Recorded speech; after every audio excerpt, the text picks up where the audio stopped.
Drama serial रहमत।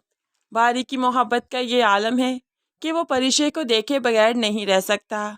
सारा दिन ऑफिस में परिशे पर ही नज़र गड़ी रहती है और इस तरह से ही उसका दिन गुजरता है और रात रात भला कैसे ही कटेगी। परिशे की आवाज़ सुने बगैर अब तो रात गुजारना भी मुश्किल हो चुका है। तभी तो किसी न किसी बहाने से छोटी बात के लिए भी वो परिशे को रात के वक्त कॉल लाजमी करता है ताकि उसकी आवाज़ सुन सके और दिल को थोड़ा सुकून मिले और इस तरह से वो रिलैक्स होकर सो सके।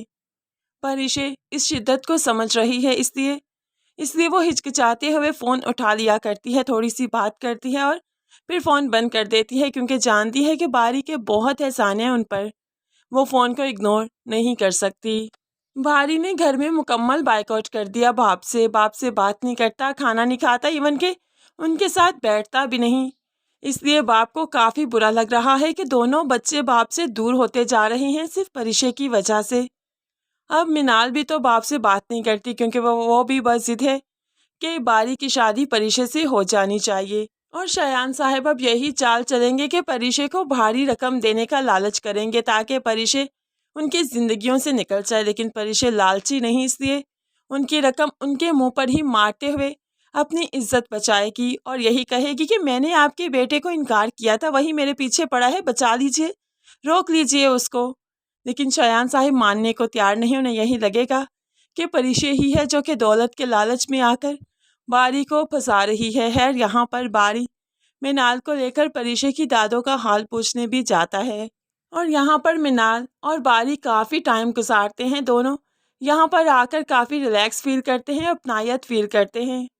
परिशे बारी को देखकर अब हिचकिचाने लगी है। जिस तरह से पहले उससे बात कर लिया करती थी अब नहीं करती क्योंकि जानती है कि बारी उसे पसंद करता है, उसे शादी करना चाहता है। इसलिए हिचकिचाहट तो नेचुरल सी बात है क्योंकि बारी जिस अटेंशन से अब परिशे को देखता है परिशे खूब समझती है, इसलिए वो सिर्फ नजरें ही झुकाती है और शर्मा जाती है। दूसरी तरफ रुमैसा बेगम, जिसने परिशे को बारी की गाड़ी से उतरते देखा था, हम आलिम साहब को भड़काने लगी।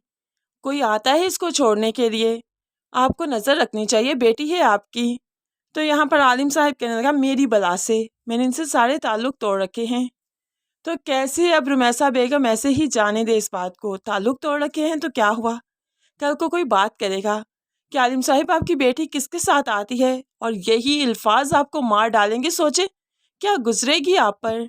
आलिम साहिब अब सोचने पर मजबूर हैं कि वाकई रुमैसा ठीक कह रही है। इसलिए तो वो जुबैदा के पास गए और फिर से उसे डांटने लगे। उसे डांटने का कोई मौका हाथ से जाने नहीं देते। ये क्या तरबियत कर रही हो तुम अपने बच्चों की, वो किसके साथ आती जाती है। जुबैदा कहने लगी, उसके बॉस का बेटा है, जब वैन मिस हो जाती है तो वो छोड़ जाता है। तो ऐसे में आलिम साहिब भड़क गए, कभी ये सुना है कि किसी मुलाजिम को बॉस का बेटा छोड़ने आता है। तो ऐसे में जुबैदा कहने लगी, कैसी बातें करें आप, मुझे मेरी बेटी पर यकीन है। तो आलिम भड़क उठा, उस लड़के पर यकीन है तुम्हें, उसकी टेंशन्स क्या कोई और नहीं होंगी, क्यों वो छोड़ने आता है मेरी बेटी को। तो यहाँ पर जुबैदा मुस्कुराने लगी, काफ़ी अरसे के बाद मेरी बेटी आपके मुंह से सुना, थोड़ा अजीब सा लगा क्योंकि वाकई बेटी तो आपकी है लेकिन आपने कभी समझा ही नहीं। यहाँ पर आलिम साहब ने फिर से खूब डांटा, जुबैदा को बातें सुनाई और यहाँ से चल दिया। और जुबैदा के लिए ये कोई नई बात नहीं कि आलिम आए, उसे डांटे, बातें सुनाए, तरबियत पर उंगली उठाए और चला जाए। इसलिए जुबैदा अब इसे नॉर्मल ही लेती है। दूसरी तरफ अलीज़े की ज़िंदगी ज़ुहैब की वजह से काफ़ी अच्छी गुजर रही है। अलीज़े को तो यकीन ही नहीं था कि कोई उसे इस कदर भी चाह सकता है।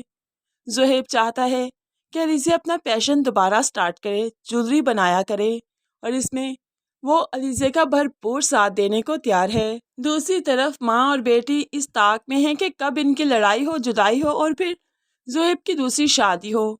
माँ और बहन तो अब सर पीट कर रह गई कि शादी को इतना अरसा बीत गया, इनकी एक बार भी लड़ाई नहीं हुई। अब रमशा जाने से पहले कुछ ना कुछ तो करना चाहती है। इसलिए आज जब अलीज़े चाय बनाकर लाई तो जानबूझकर चाय का कप पकड़ते हुए गिरा देती है ताकि उसके हाथ पर जख्म आए और ऐसे में ज़ुहैब अलीज़े को डांटे। होप सो यहाँ पर अलीज़े के हाथ पर भी जख्म लगेगा क्योंकि चाय उछलकर अलीज़े के हाथ पर भी पड़ेगी और ऐसे में डांट सिर्फ रमशा को ही पड़ेगी कि वो देखकर भी तो पकड़ सकती थी। तो बस इस तरह से रमशा फिर से सर पीट कर रह जाएगी कि कोई मौका नहीं आता कि ज़ोहेब अलीज़े की साइड ना ले। हर मौके पर वो अलीज़े की ही साइड लेता है। ऐसा क्यों है? आखिर क्यों इनकी जुदाई नहीं हो पा रही? क्यों इनमें लड़ाई नहीं हो पा रही? लेकिन खैर, जो चाले रमशा चलेगी आगे चलकर तो इनमें लड़ाई भी होगी, जुदाई भी होगी, लेकिन बात फिर तलाक तक नहीं पहुंचेगी, क्योंकि बाद में पैचअप भी हो ही जाएगा।